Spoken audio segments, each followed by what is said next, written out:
Well, good afternoon, everyone, and welcome to the first of 3 intermezzi that we'll have, which you can rest your voices and find some intellectual enrichment and food for thought, we hope, over the course of the next few days. We're really so pleased to have the participation of, you know, about our collaborations between St. John's and Mater Ecclesiae, as well as the Archdiocese here. But I also want to mention the Collegium Institute, which has been wonderful in supporting our efforts, as well as the Durandus Institute as well. So you'll notice their insignia on the front of our book. And so we're grateful for their support and also their interest in this project. So I have the wonderful opportunity to introduce our speaker today, who is really, you know, I don't have to go to great lengths to introduce him, because I know that all of you are very aware that Sir James MacMillan is with us, and I think that both Peter and I were, when we, as he said yesterday, that we really were hoping to get a real great headliner to be with us, and we kind of found ourselves now starting at the top, so which is going to be difficult to go forward from this. So James, of course, is a distinguished composer, writing in many different forms, from opera to symphonic music, concerti, choral music, choral orchestral works of great repute and high acclaim. His associations professionally are very wide. He had been a composer and conductor with the BBC Philharmonic from 2000 to 2009. He has an extensive career as a conductor, and we're very privileged to be engaging him in that capacity here. We're all very excited about that. He's an honorary fellow of Blackfriars Hall at Oxford, patron of St. Mary's Music School in Edinburgh, the London Oratory School, along with Simon Callow, Princess Michael of Kent. He's been appointed patron of the British Art Music Series. In 2004, he was appointed Commander of the Order of the British Empire, CBE, so you see that after his name. And in 2015, a Knight Bachelor. 2008, he became an honorary patron of the London Chamber Orchestra's LCO New Explore project, which explores links between music and other art forms and fosters emerging creative talent and composition. What I'll leave you with before we listen to Sir James' presentation is a good example that he sets for us as musicians and artists, and those who are interested in composition, to be engaging with people in various fields. There's a real strong emphasis in his work, both in his work as a musician and composer, but also in his work intellectually and cultural commentator, to draw together all of these different threads in our world that are such an important consequence for human culture. And I will mention that he's part of a very interesting project, an MLit program at the University of St. Andrew, where he's on the faculty in sacred music, sacred arts, and theology. And so I just want to call that to your attention, and hopefully we can share some more information about that with you all. So without further ado, Sir James MacMillan, thanks.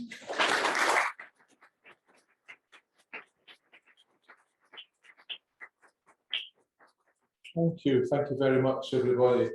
And thank you, Tim and Peter, for inviting me here to take part in this conference this week. It's a great delight to be back in the United States. At one point last year, I honestly thought I would never be able to get out of the house at all ever again, and it was a very sad thought that I would never get back to the United States, but here I am. And one of the reasons for that is that I was working in Vermont last week at a chamber music festival, and the organisers there were able to get me a special visa. You're probably aware that the air corridors haven't opened up yet between the United States and the United Kingdom. Actually, just in the last few days, that Americans are now able to fly to Britain, but not vice versa at the moment, although that might change any day. Hopefully it will. My wife had hoped to come with me on the trip, but she couldn't on a tourist visa. But the Vermont people managed to get me an NIE visa. It's a special visa, a work visa. And I was on the back of that, I was able to come immediately to this wonderful conference and take part in the activities this week. So I'm very grateful for that.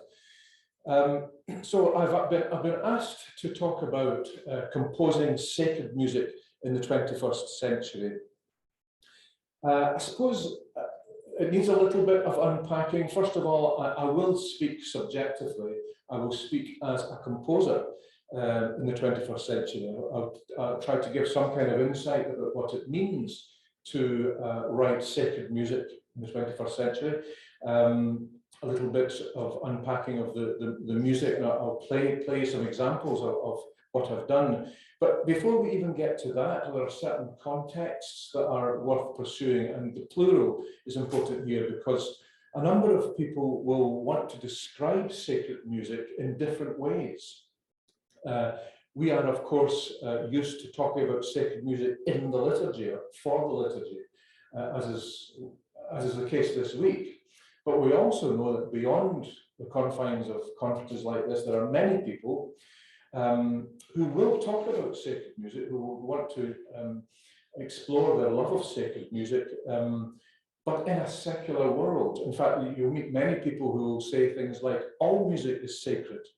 So between the two extremes of music for liturgy and all music is sacred, there's a lot to be discussed. So there's a kind of almost pantheistic view, I think, about all music is sacred. It's not a view I disagree with. There is something about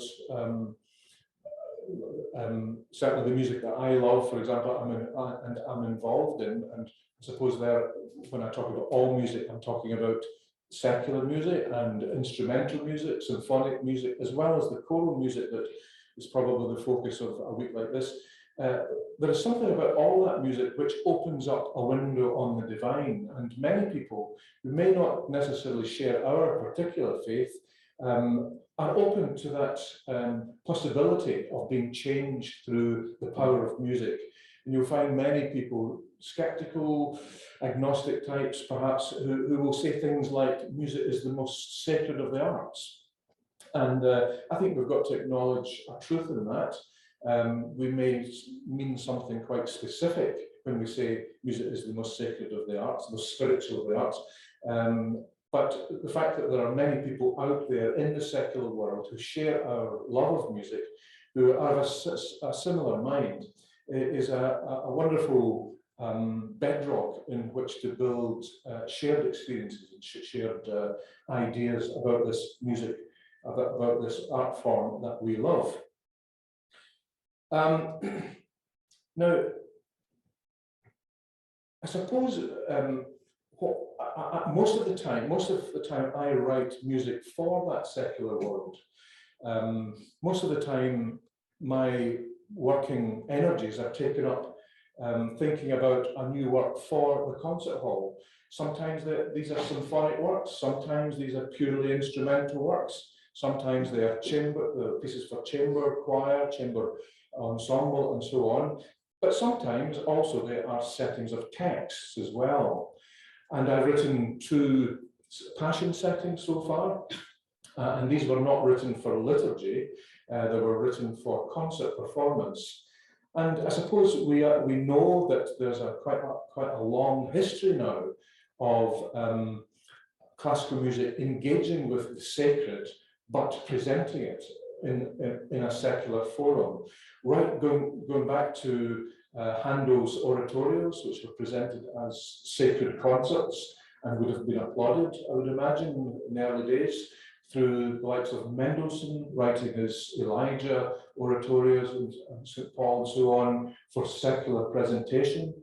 performed by secular choral societies through Verdi's Requiem, of course, and right through to the likes of Edward Elgar in my own country, who wrote one of his great masterpieces, The Dream of Gerontius, which is one of my favourite works, and I'd love to be able to bring it over here and see it performed more in the United States.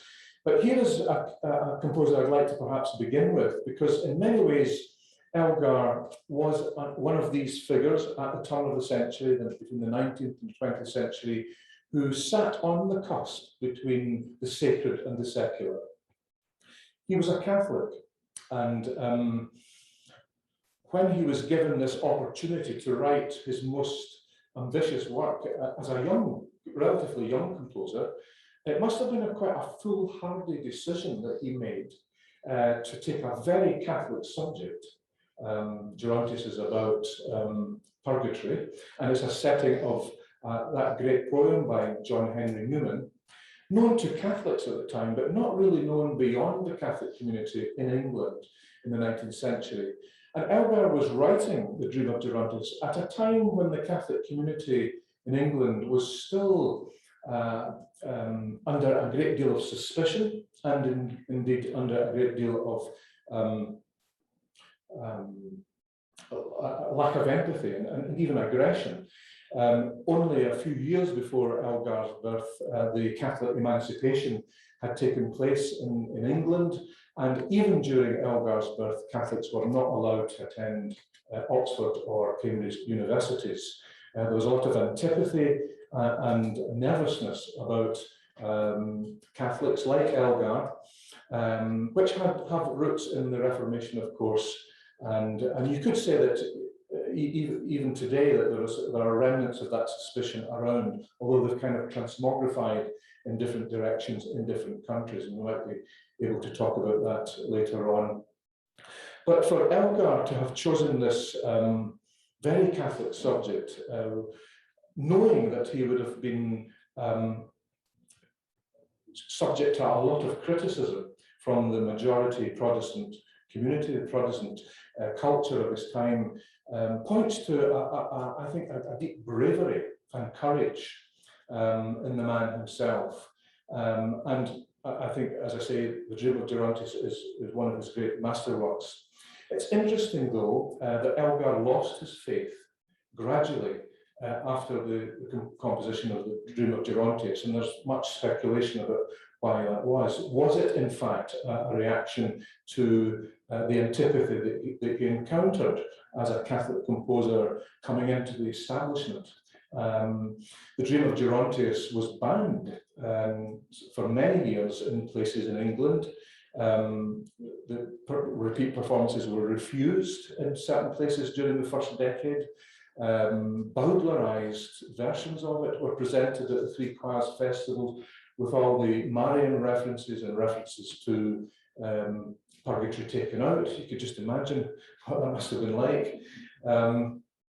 So he must have felt the pain of what it must have been like to have been rejected as a minority figure in a majority Protestant society. And that might have been one of the reasons he lost his faith. Also has to be said that gradually through his more secular works, he became the darling of the establishment. He became known as the quintessentially English composer of the Edwardian era. And he may have been seduced by that, with the fame and the success that came with becoming known as the mouthpiece for a new English Edwardian nationalism. He's regarded as the English nationalist composer of the period, and perhaps to regress back to the religion of the martyrs and the saints might have been too much for him. But he's a very complex figure indeed, and for me as a Catholic composer at the cusp of the 20th and 21st century, he's someone I've reflected on a lot. So there is that background, of course, to this discussion. Yes, music for the liturgy is very important, and even the music that I've just discussed by Handel and Mendelssohn and Verdi and Elgar find a lot of their roots in the liturgical tradition. There is an experience and a knowledge amongst those who love music, that the music they love has come from a special place culturally. And there is a respect for that. There's a respect within the community who love music for the Catholic and Protestant roots of much of the music that they listen to at Easter time. They may go and hear the Bach Passions at Easter time in concert performances. They know where that music has come from historically, culturally, and I'm delighted to say that there is a deep respect, and certainly I've encountered a deep respect for my religion, my faith, from amongst those people who share my love of music, but may not share my religion. Apart from the odd review in papers like The Guardian, which is our equivalent of the New York Times, and sometimes you get a bit of a pushback from radical anti-religious minds in these places, of course, and you're probably aware of that. Nevertheless, I found a receptive openness, an open-heartedness, an open-mindedness, an open-earedness to the fact that there is a Catholic composer writing music for their world. And in many ways, I have been given encouragement by looking at the 20th century and seeing major figures who were great composers and men and women of faith. If you think about the likes of Stravinsky, who set the Psalms, who set the Mass, who set little prayers like the Ave Maria and the Credo, and yet he was one of the pillars of early modernism.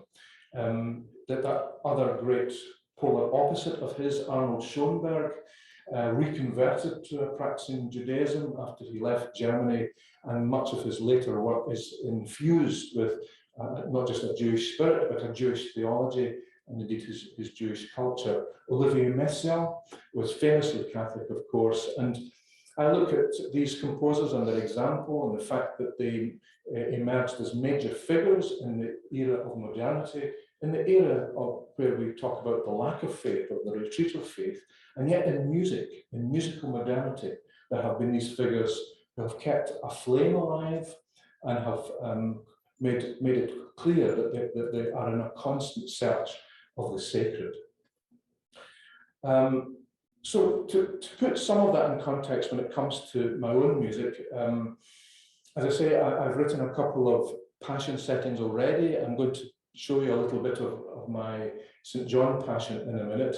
But just a few years ago, I wrote my 5th symphony, which was a choral symphony. I wrote it for the 16, there are 2 choirs in orchestra. The 16 was the chamber choir. Genesis 16 which was the training academy. There was the big choir, the big symphonic choir, and orchestra. And in essence, this symphony, subtitled Le Grand Inconnu, is a kind of exploration of the Holy Spirit. And we've presented it twice in the United Kingdom at the Edinburgh Festival in Scotland, and then at the Barbican in London, to an entirely secular audience, of course. But I think there is a thirst, and you've probably noticed it as well, within the wider culture, especially those who love the arts and music in particular, for a deep sense of spirituality.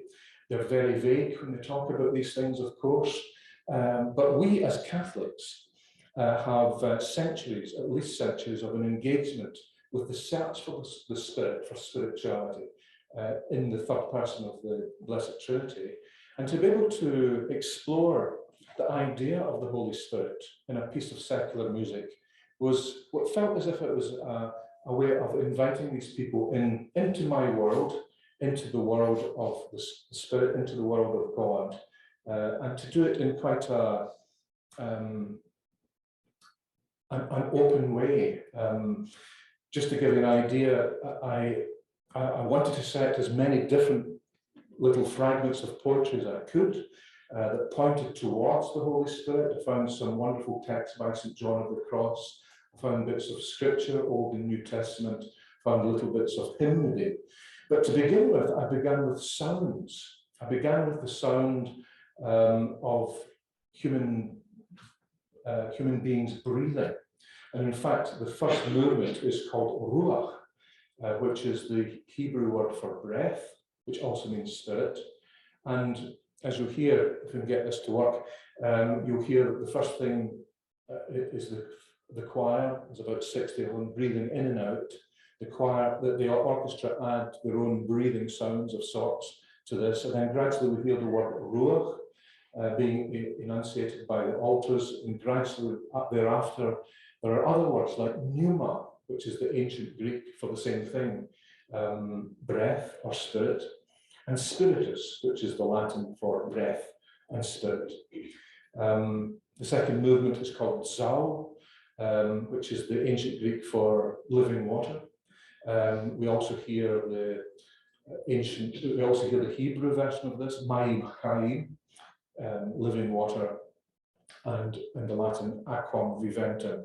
So you can see an exploration of sounds and images relating to those physical energies associated with the Holy Spirit, breath, water, and then fire. Last minute is about fire. Here's a way of exploring in sound and in music something that we all share, a search that we all share, a search for the sacred. So here is the beginning of, or part of the beginning of the Ruach movement, the first movement. So we can get this to work. Have a trusted assistant who's going to help me out if it goes wrong.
Okay.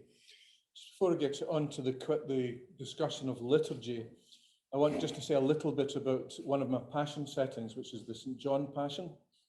As I've said before, I wrote it for concert performance. It was co-commissioned by the London Symphony Orchestra originally, conducted by Sir Colin Davis. It has a baritone soloist as Christus, a narrator's choir, and a large chorus and orchestra. One of the co-commissioners was the Philadelphia Orchestra. The Boston Symphony Orchestra. Sorry about that. And Colin Davis conducted it in Boston. Another of the co-commissioners was the Berlin Radio Choir. And I want to show you a little video clip of how they did it. It is a concert piece, but they suggested that there could be a collaboration with a theatre director and a dancer. This happens quite a lot to me. I involve myself in many interesting collaborations. So this was, in essence, a concert performance, but the singer, the baritone, acted and moved in a small way, but he also interacted with the dancer, who was a kind of another representation of Christ. So there was two ways of representing Christ. There was Christ the singer and Christ the dancer. And again, as I said, for very much a secular audience, a post-Christian audience. I felt quite comfortable with the way they did it. I watched them closely just in case anything wasn't right, but I thought it was a very profound performance and interpretation.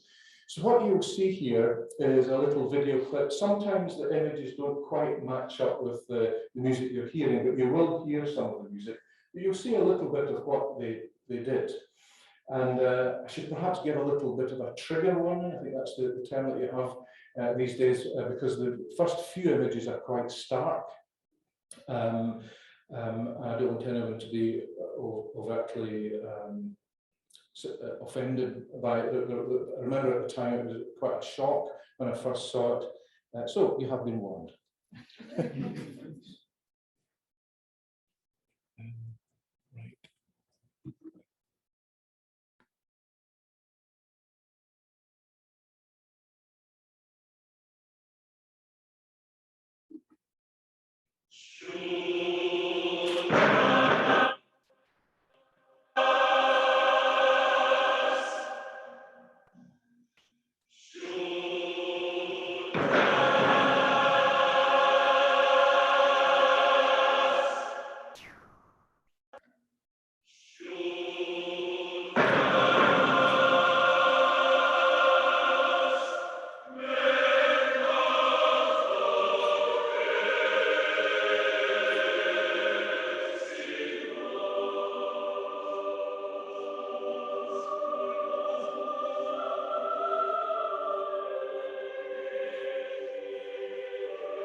ist ein Mensch, der berührt mit seinen nackten Füßen Sand, Steine auf dem Weg zu seiner Hinrichtung.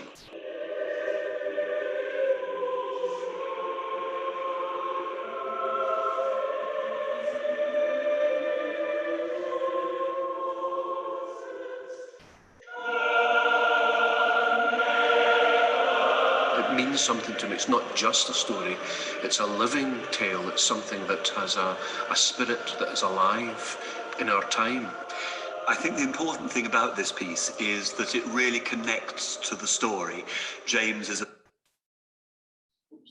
believer, and that the music comes from the heart and from the belief in Jesus Christ, his crucifixion and what that meant.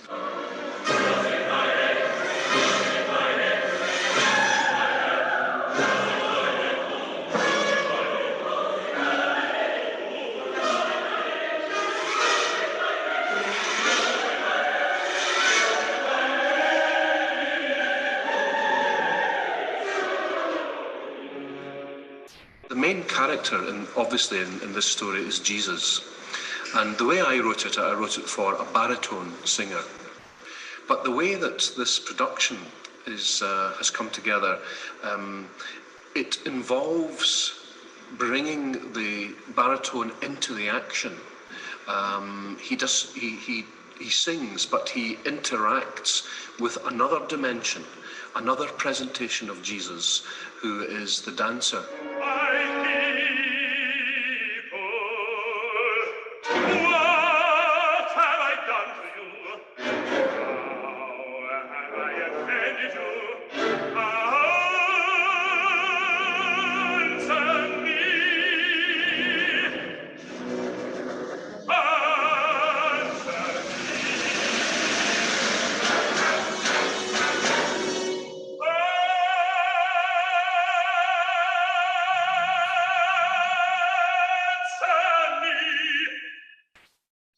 Wo liegt die Kraft im Zerbrechlichen? Wo liegt die Kraft in der Schwäche? Wo liegt die Kraft in der Demut, in der bewussten Zerbrechlichkeit, in der Hingabe? Die Ästhetik der ganzen choreografischen Sprache schöpft, glaube ich, sehr aus dem Spannungsfeld zwischen Bewegung und Stillstand. The producer, by combining the two figures, allows different ways in to see different dimensions of the character of Jesus. It makes a marvellous counterpart to the music. I'm thrilled to see what the choreographer has done, what the production staff have done with the visual element. It's almost like a Gesamtkunstwerk.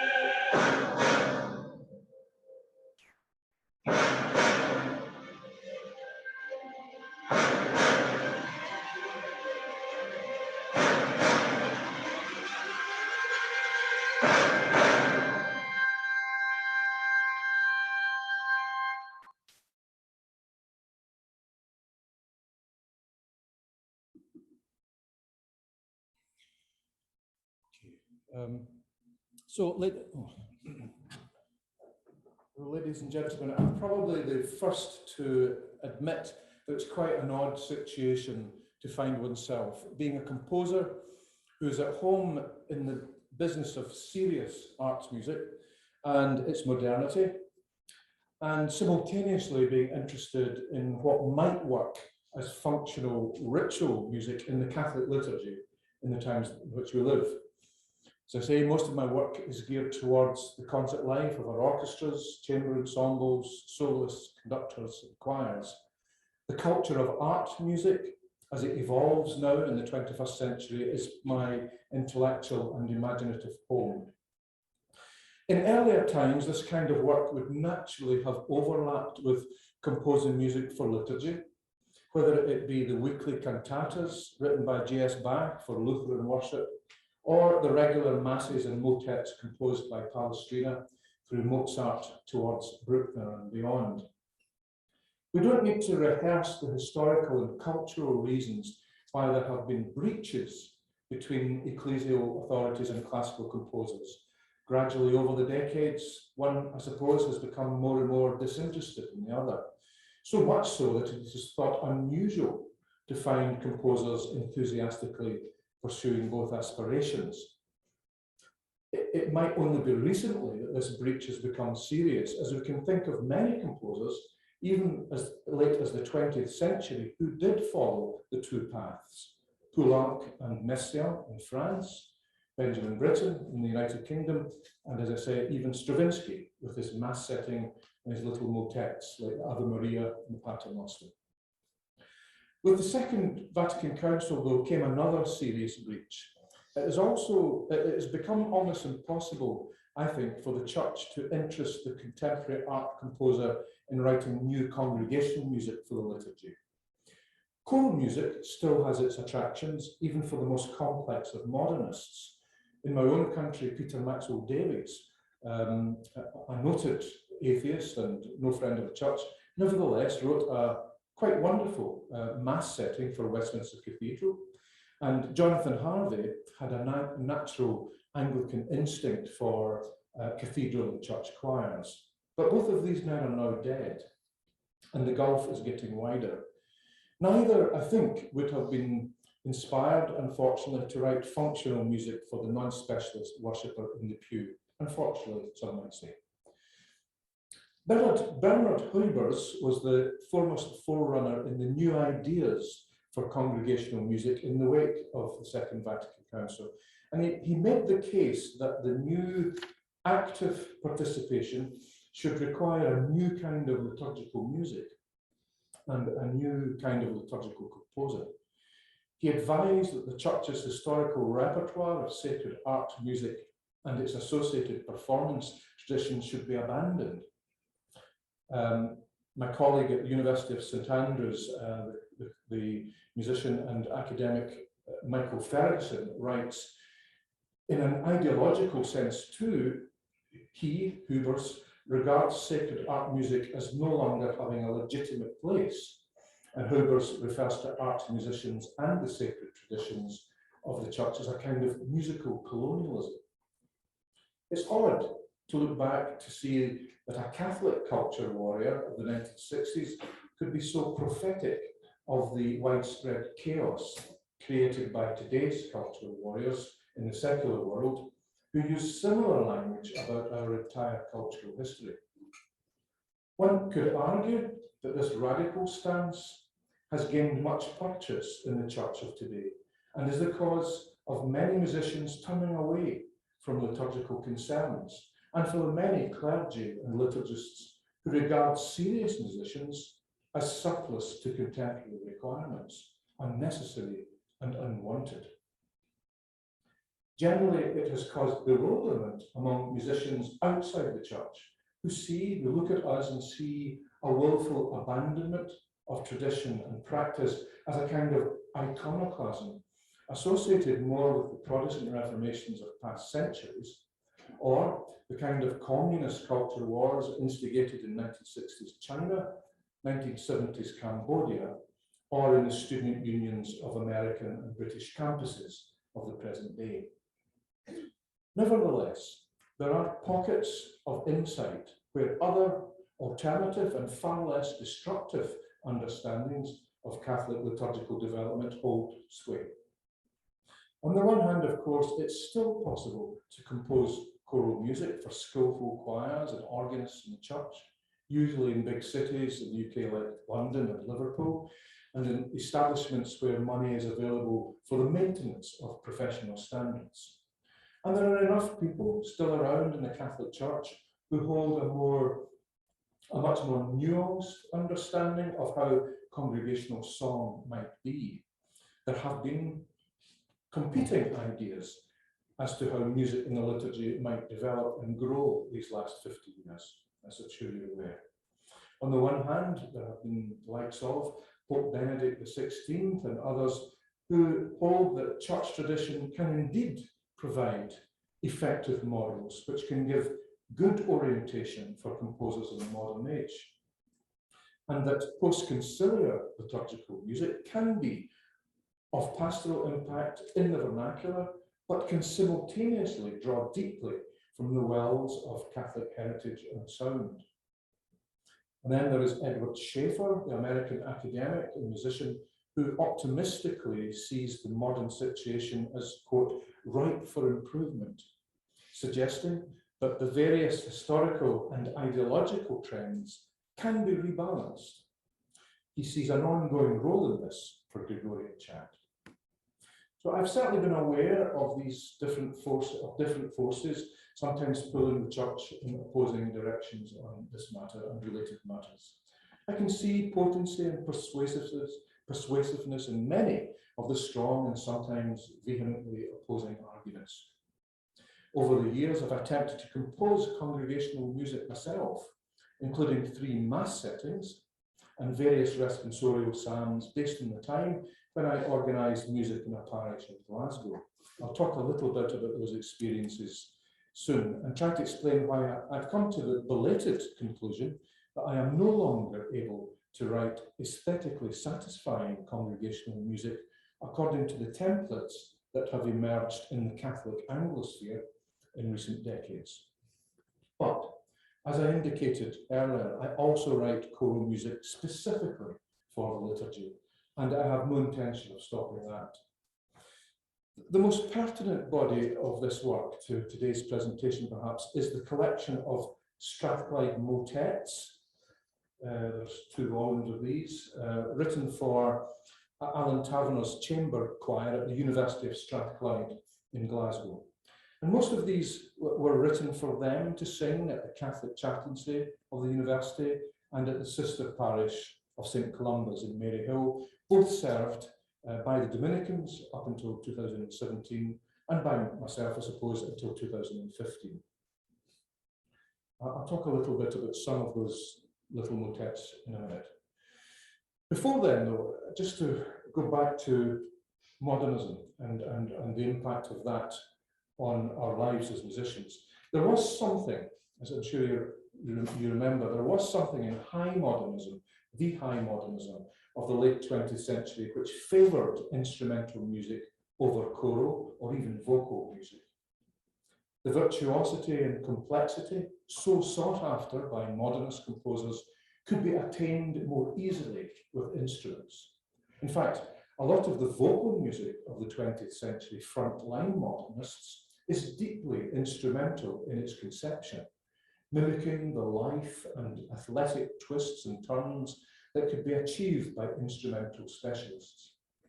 Therefore, the instincts more associated with song and choir were downgraded and replaced by alternative creative priorities.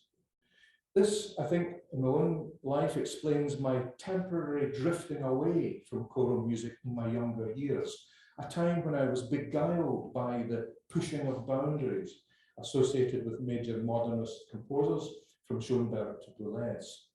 There was also a time, at this time in the 1980s, a reticence on my part, perhaps, to show my hand as a religious composer, having been persuaded temporarily that religion had no place at the cutting edge of modern artistic endeavour. In this, I was wrong. No doubt encouraged by the likes of Olivier Messiaen, I mentioned before, and later those deeply spiritual voices emerging from the shadows of Soviet state-enforced atheism, like the Russians, Schnittke and Gubaidulina, who's still alive, Arvo Pärt from Estonia, who's also still alive, Gorecki from Poland, etc. I turned back to my original instincts and slowly but surely began building a body of work for choral forces, much of which was shaped by my liturgical and theological experiences as a Catholic. Also, it was not clear in the 70s and 80s that imminently there would be a huge resurgence of interest in choral music, which would become such a prominent feature of musical life, especially in the United Kingdom, and indeed in the lives of many composers at the end of the century and into this one. I did not foresee the intense imaginative relationship that I would eventually build with Harry Christophers, for example, the conductor of the 16. And I did not foresee just how much the new, brilliant British choral ensembles would feature in the work of the modern composer. The 16, Tenebrae, Polyphony, the Tallis Scholars, the Hilliard Ensemble, the King Singers, and Capella Nova. In fact, it would be for this last Scottish group that I would write my 7 Last Words from the Cross in 1993. Scored for choir and string ensemble, it's one of my most performed works, especially at Lent and Eastertide, as a concert work, of course, around the world. In fact, my first ever trip to this city, Philadelphia, about 20 years ago now, I heard a performance of the 7 Last Words conducted by Donald Nally, who's a great musical and choral figure in this city. And I think he might be coming along later in the week. So for a while, from about 2005, I became interested in what Edward Schaeffer described as the rebalancing of trends in liturgical music. in liturgical music practice in the Catholic Church. As I said earlier, Pope Benedict XVI took a great interest in the Church's music, and I was struck by this quote from him, speaking in the Sistine Chapel in 2006. He said, "An authentic updating of sacred music can take place in the lineage of the great tradition of the past, of Gregorian chant and sacred polyphony." This galvanized me to be involved in the John Henry Newman Institute of Liturgical Music in the UK, the Latin Mass Society, and in the establishment of Musica Sacra Scotland, which organised 2 national conferences to encourage the rejuvenation of Gregorian type chant in English and Latin for ordinary people in the liturgy. And it was lovely to hear those English Gregorian style chants at the Mass this afternoon. It also affected my compositional work too, especially when I was writing choral music specifically for the Catholic Church. I wrote a number of works for Westminster Cathedral at this time, and also these Strathclyde motets, many of which are based on chant and devised with a view that ordinary church choirs, student choirs, and amateur choirs could perform them with relative ease. All these experiences were absorbed in my choral writing and provide the basis for a lot of my thinking, technique, aesthetics, and aspirations for future work. So now I'd like to look briefly at a couple of these Strathclyde motets. I said this about my Strathclyde motets in the liner notes for one of the CDs recorded by Caprillo. I said, there's a kind of suspended animation about them. They don't seem to go anywhere. They kind of float as an entity. And there are 1 or 2 ideas that sort of ease into being and just exist, and then it stops. I suppose this describes a musical structure that is dependent on the text and the ideas in the text, and not on any abstract musical device or parameter. And any authentic reading of the impact of liturgical music needs to stress the primacy of scriptural focus above everything else. These motets are invariably slow, largely homophonic, and sometimes plainsong derived, with ornamental passages. The suspended animation hinted at in my quote points to the pervasive timelessness in Catholic liturgy, that everyday time is left outside, and a new time, God's time, heaven's time, reaches down into our space, and we become one with it. This can bring about an introspective quality to the music which responds to these requirements. Also, most of these motets are settings of communion propers for given feast days, which respond to the moment in the Mass where the worshipper confronts his or her most personal reflections in the most sacred and most numerous moment of the liturgy, at the reception of Holy Communion. Although most of these motets were written for a fairly competent university chamber choir, there are 2 which were written specifically for my little choir of amateur volunteers at St. Columba's. And I should say, and I'm glad there's none of that choir present to hear, that these were people who, many of them had never had any experience of choral singing at all. Most did not read music. Some of them, to be honest, couldn't sing. So it was hard work, but it was work that was very important and enjoyable to do. Yes, I honestly mean that. There was a lot of note bashing involved. I had to take my time, they had time to give in learning sometimes very, very simple music, but when they achieved it, it was a wonderful experience, I think, for them and certainly for me.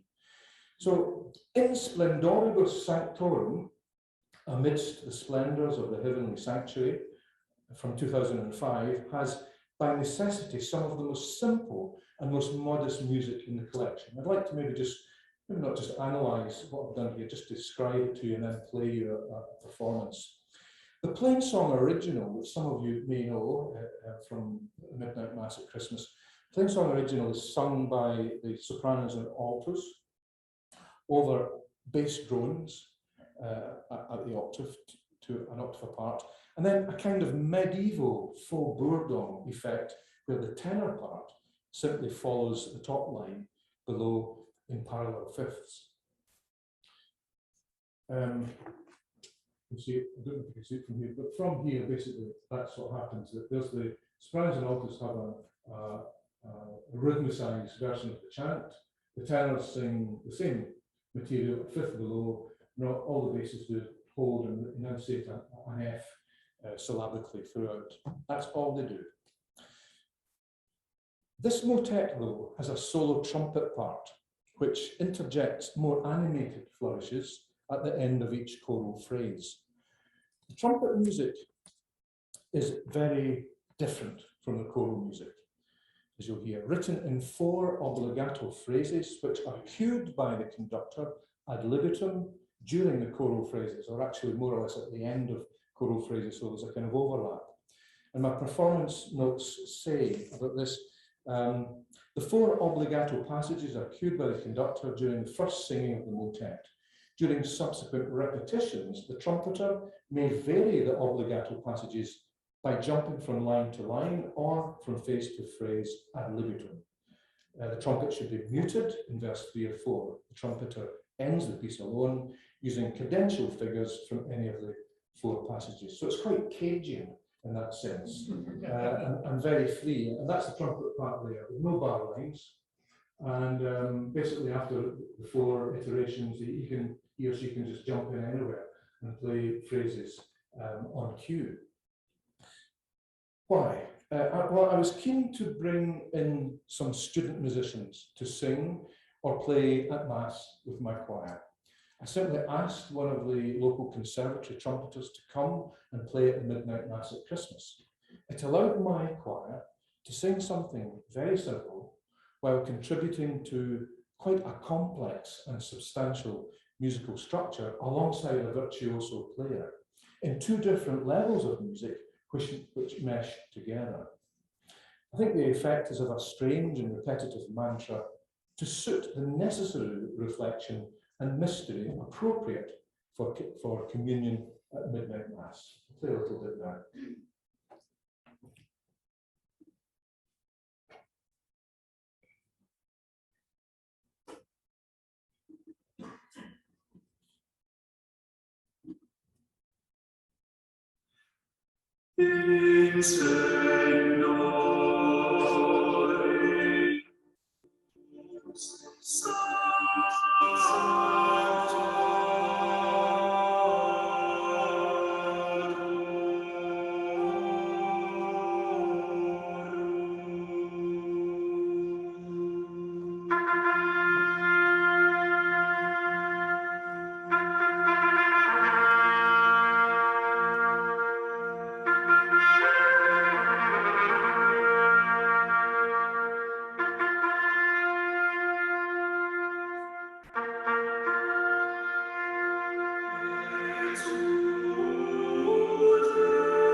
If I had been conducting that, I would have had more of an overlap the material, although they kept the drone going through it, but I wasn't there, so they did very well, nevertheless.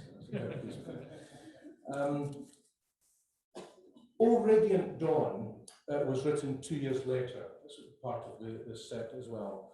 Most of these motets are in Latin, there are a couple in English. It's quite a traditional 4-part setting of an English text for Advent.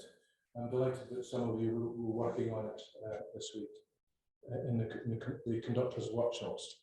Its model is 16th and 17th century church music. In particular, it has an opening phrase which pays homage to O Nata Lux by Thomas Tallis. One of the great lessons from the Reformation was the desire to communicate text more clearly and audibly in choral song. The principal aspiration here was for the words to be heard and understood, hence the strongly homophonic approach in the setting. There are some melismas, but they're not very long. At the most 3 or 4 notes per syllable, however, most syllables just have 1 note. A second section, so the first section is O Radiant Dawn, Splendor of Eternal Light, Son of Justice, come shine on those who dwell in darkness and the shadow of death. A second section, Isaiah, or as we say back home, Isaiah, had prophesied that the people who walked in darkness have seen a great light. Upon those who dwelt in the land of gloom, a light has shone. It's written as a duet between the sopranos and altos, always in parallel thirds. And then the opening section is repeated like a refrain before a cadential amen, which moves into 3/4 time. I won't play it all, but it'll just give you an idea of the sound world.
Okay, gives you an idea.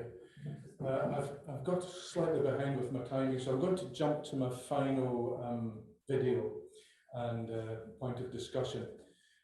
Earlier in my talk, I talked a little bit about congregational music, and I said that I've given up on it. I want to give a little insight in that, because I definitely do not want to discourage any of you away from writing congregational music, if that's what you want to do. And beforehand, I was in touch with some of these wonderful Americans who are doing some wonderful work in creating a body of plainsong-based material, which you were using this morning. I think this is a wonderful way to go, but it is resisted, as I'm sure you are aware, for lots of different reasons. I just want to give you an insight into one of my congregational masses. As you know, Pope Benedict visited the United Kingdom in 2010, and I was delighted to be invited to write some music for the visit. And the piece I enjoyed most writing was a choral piece, but with brass and organ and lots of percussion, called Tu-es Petrus. I'm not going to play that just now. It's on YouTube. You can find it filed under Star Wars. But there was another piece I was asked to write. I was asked, in fact, the bishops of Scotland got together with the bishops of England and Wales, and that never happens, to invite me to write a congregational mass. And this mass would have been, was to be for the big open air liturgies in Glasgow and in Birmingham. Now, I don't know if you remember, or even you could compare it with papal visits to the US, but nobody really knows that the Pope's coming until quite late on. So by April or May that year, there had been nothing finalised. We didn't know whether Pope Benedict was coming to the United Kingdom at all. And then suddenly we got the news he was coming in September. So I was approached, could you write a new congregational mass for September? And basically this had to be written quickly, disseminated amongst the dioceses of Scotland, England and Wales, amongst the choral groups, and to as many congregations as could imagine. And they had to learn it in a matter of weeks. And in retrospect, I shouldn't really have accepted this commission. It was almost impossible. And there were voices at the time, and they were probably right, that a congregational mass should have been something that was known by the assembly. And that could have been a Gregorian chant, of course, a Gregorian mass, or something else. But they were very keen, the bishops were very keen that I should write this. So I worked very, very hard at getting it done. It got disseminated through to all the different dioceses, and they worked very, very hard on it. And I want to show you a little video of the singing of the Gloria at the Cofton Park Mass. Now, this was the Mass where John Henry Newman was beatified.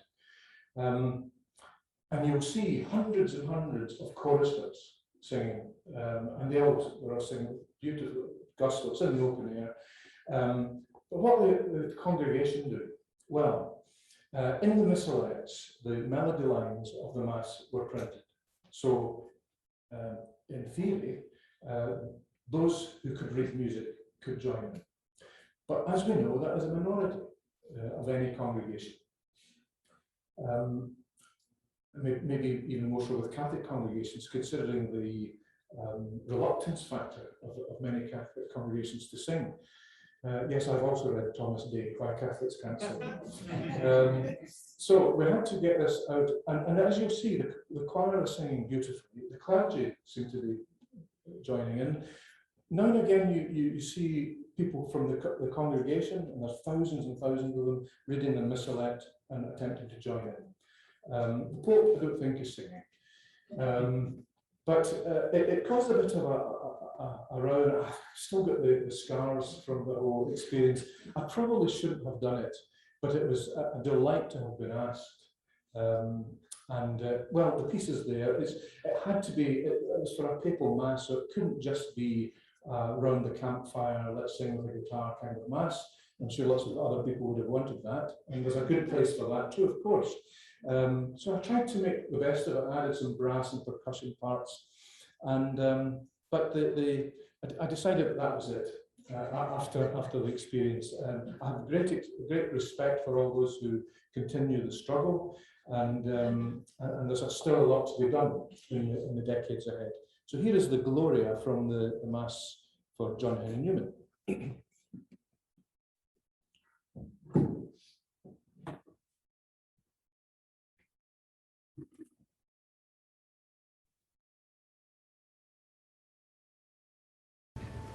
Glory to God in the highest, and on earth peace to people of good will. We praise you, we bless you, we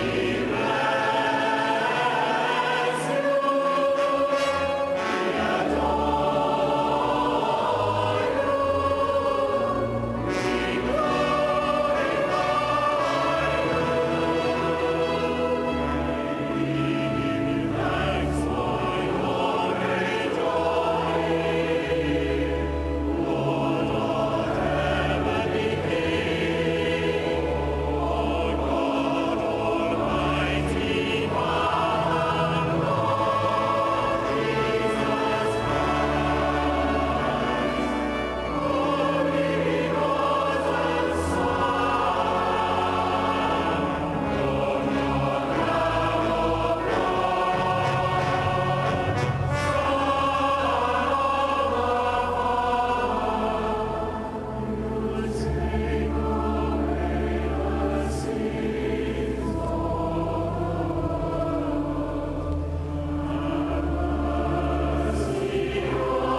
Okay, thank you very much, ladies and gentlemen. I suppose with that, I've taken you on a bit of a journey. I suppose I've been saying that I have quite a varied life as a composer in the 21st century, and I've been involved in very different aspects of music making and very different aspects of sacred music. Feel free to ask any questions.